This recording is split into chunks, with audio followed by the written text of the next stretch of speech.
Hello everyone, I am Ifra, hope you are doing well. तो start करते हैं आज का टॉपिक। आज हम पढ़ने वाले हैं इनपुट सर्विस डिस्ट्रीब्यूटर के बारे में। ठीक है कि इनपुट सर्विस डिस्ट्रीब्यूटर मतलब आईएसडी जो होता है उसका यूज क्या होता है, उसका मतलब क्या होता है और वो कब एप्लीकेबल होगा, कब एप्लीकेबल नहीं होगा। ठीक है, तो सबसे पहले हम अपने थियोरेटिकल नोट्स पर आते हैं और यहाँ पर हेडिंग डालेंगे। तो ये सब चीजें आप भी नोट करेंगे तो आपके लिए बेटर रहेगा। तो इसकी डेफिनेशन लिखते हैं सबसे पहले इनपुट टैक्स क्रेडिट की, और सॉरी इनपुट सर्विस डिस्ट्रीब्यूटर की। तो यहाँ पर लिखते हैं इनपुट सर्विस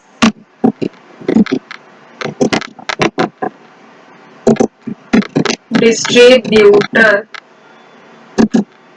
इन जीएसटी। तो इसको शॉर्ट में क्या कहा जाता है, आईएसटी, मतलब कि इनपुट सर्विस डिस्ट्रीब्यूटर जीएसटी में होता क्या है। तो सबसे पहले आएंगे इसकी डेफिनेशन में कि अंडर जीएसटी का मतलब होता क्या है। तो यहाँ पर लिखते हैं an ISD is a tax payer that receives invoices for services used by its branches। तो फर्स्ट पॉइंट क्या कहा गया है, ये क्या होता है, एक टैक्स पेयर होता है जो कि रिसीव करता है इनवॉइस। इनवॉइस किसे बोलते हैं, बिल्स को। तो इनवॉइस को रिसीव करता है किसके, सर्विसेज के, जो कि यूज की गई है उसकी ब्रांचेस में, मतलब हेड ऑफिस से अलग जितनी ब्रांचेस है सब जगह। आगे नेक्स्ट पॉइंट में क्या कहा गया है,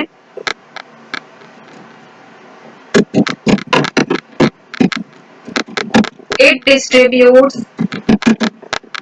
the tax paid known as input tax credit. देखिए यहाँ पे क्या वर्ड आया है, इनपुट टैक्स क्रेडिट भी आया है, जो भी हमने इससे प्रीवियस सेशन में ही पढ़ा था।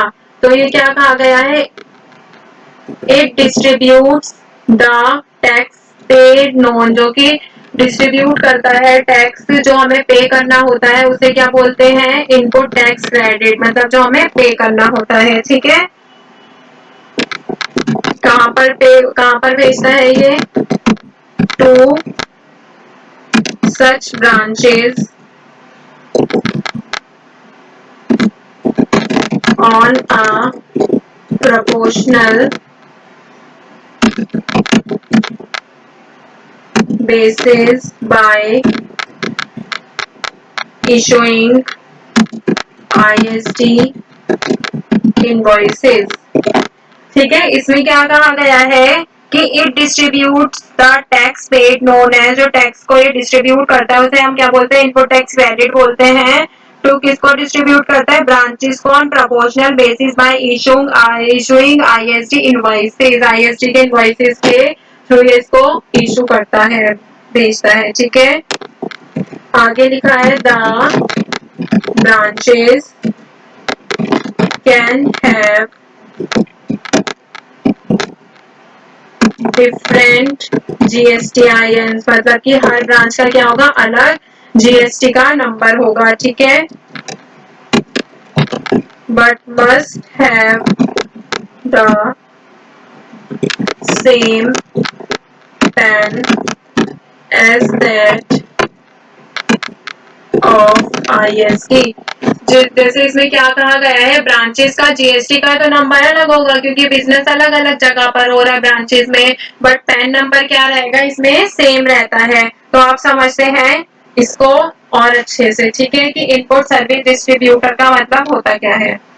तो जीएसटी के रजिस्ट्रेशन में और इसके रिटर्न के फिल करने के बाद इनपुट सर्विस डिस्ट्रीब्यूटर का हमें यहाँ पर आगे जिक्र मिलेगा। ठीक है, जब हम रिटर्न फाइल करेंगे। तो बहुत से लोग इससे इंट्रोडक्ट नहीं होते हैं, तो अक्सर लोग क्या करते हैं, इसे किसी बिजनेस में डिस्ट्रीब्यूटर का काम कर रहे लोगों से इसका रिलेशन जोड़ लेते हैं। ठीक है, तो बट ये कॉन्सेप्ट क्या होता है, बिल्कुल अलग होगा।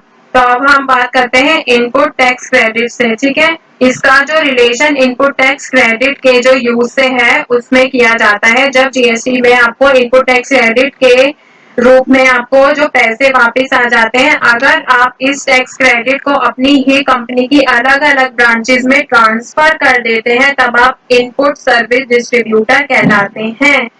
तो मतलब कि जो आप उसको पे कर देते हैं, अलग अलग ब्रांचेस में ट्रांसफर कर देते हैं। तो क्या कहा मैंने, आपको एक बार दोबारा से बता देती हूँ। जब जीएसटी में हमें क्या होता है, इनपुट टैक्स क्रेडिट के फॉर्म में जो पैसे मिलते हैं, ठीक है, पैसे हमारे पास वापस आते हैं आईटीसी के फॉर्म में। तो अगर हम इस टैक्स क्रेडिट को अपनी ही कंपनी के अलग अलग ब्रांचेस में क्या करते हैं, ये वाला जो पैसा होता है इसको ट्रांसफर कर देते हैं,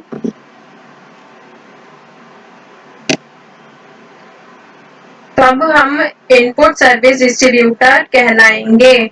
ऐसा तब होता है जब कोई कंपनी रॉ मटेरियल तो अपने हेडक्वार्टर के जरिए ही मंगाती है, जबकि फाइनल प्रोडक्ट अलग अलग प्लांट में बनते हैं, मतलब कि अलग अलग ब्रांचेस में अलग अलग काम होता है। तो अब इसके एक एग्जाम्पल की बात भी कर लेते हैं, एग्जाम्पल से ज्यादा बेटर समझ आएगा।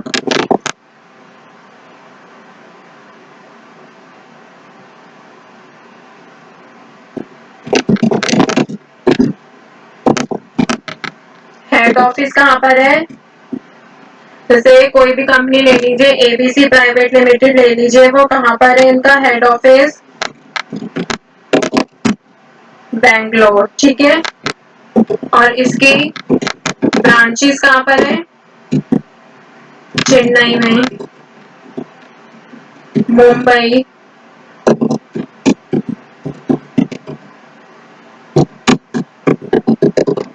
कोलकाता, इन सब जगह पे इसकी 3 ब्रांचेस हैं और हेड ऑफिस का है बैंगलोर में, ठीक है। आगे क्या लिखा है, द हेड ऑफिस रिक्वायर्ड, या फिर बोल सकते हैं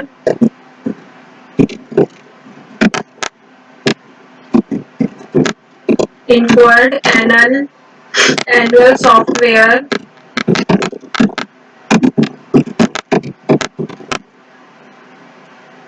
maintenance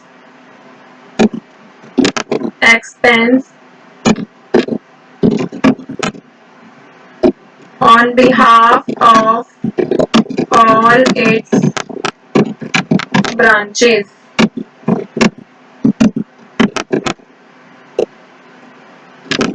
and receive the invoice for the same। तो देखिए इसमें क्या कहा गया है, इसका मतलब है कि हेड ऑफिस कहाँ पर है, बेंगलोर में है, और ब्रांचेस कहाँ पर है, चेन्नई में, मुंबई में और कोलकाता में। तो एबीसी प्राइवेट लिमिटेड का यहाँ पर हेड ऑफिस है, ब्रांचेस भी बता दी है। तो आगे क्या कहा गया है, head office record annual software maintenance expense on behalf of its all branches and receive the invoice for the same. मतलब कि हेड ऑफिस ने अपनी सभी ब्रांचेस की ओर से एनुअल सॉफ्टवेयर के एक्सपेंस का जो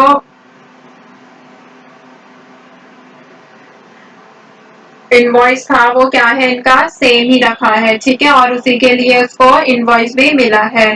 तो लेकिन ये सॉफ्टवेयर का यूज इनके सभी ब्रांचेस कर रही थी। ये जो सॉफ्टवेयर है यहाँ पर बात की गई है, इसका एक्सपेंस तो यहाँ पर आया है, उसने पे किया है सबके बिहाफ पर, बट ये जो सॉफ्टवेयर है कंपनी तो सबको ही सभी ब्रांचेस यूज कर रही है ना, ये तीनों ब्रांचेस यूज कर रही है, एक्सपेंस इनके पास आया है, तो क्या हुआ, तो इसका मतलब क्या है कि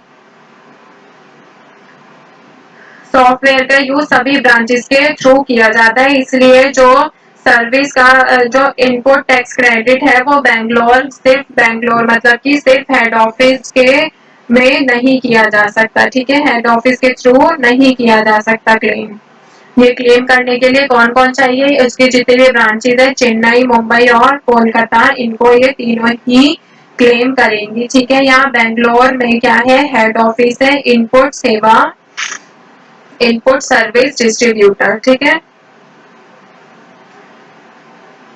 तो आपको एग्जाम्पल समझ आया कि सॉफ्टवेयर जो था वो सभी ब्रांचेस के थ्रू यूज किया जा रहा था। इनपुट टैक्स क्रेडिट जो था पूरे सर्विसेज का वो सिर्फ बैंगलोर ही क्लेम नहीं कर सकता। क्यों? क्योंकि सर्विसेज जो है वो यहाँ पर भी चेन्नई में भी यूज हुई है, मुंबई में भी यूज हुई है और कोलकाता में भी यूज हुई है।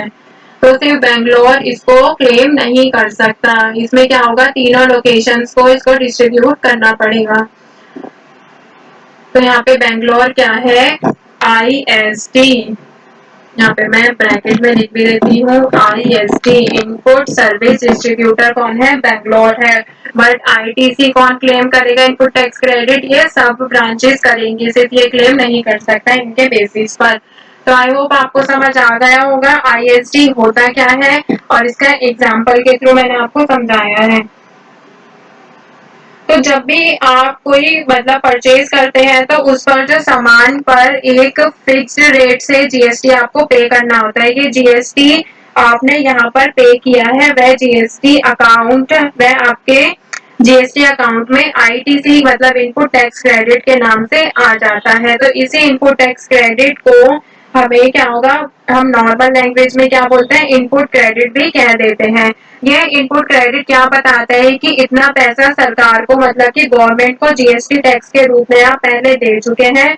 जब भी लास्ट रूप मतलब कि लास्ट तरीके से टैक्स आप हिसाब करेंगे, उसको देखेंगे, सारी चीज समझेंगे, तो पहले से जमा टैक्स यानी कि इनपुट टैक्स क्रेडिट को आप माइनस कर देंगे। ठीक है, तो फिर अपनी जो फाइनल टैक्स लायबिलिटी होगी आप वो यहाँ पर देख सकते हैं, आप उसको तय करेंगे। ठीक है, तो टॉपिक यहाँ पर ये वाला भी हो गया है कंप्लीट, इनपुट सर्विस डिस्ट्रीब्यूटर का। आगे देखेंगे इसके और कुछ जो एक और टॉपिक है, इसी को कंटिन्यू करेंगे। Stay tuned, thank you.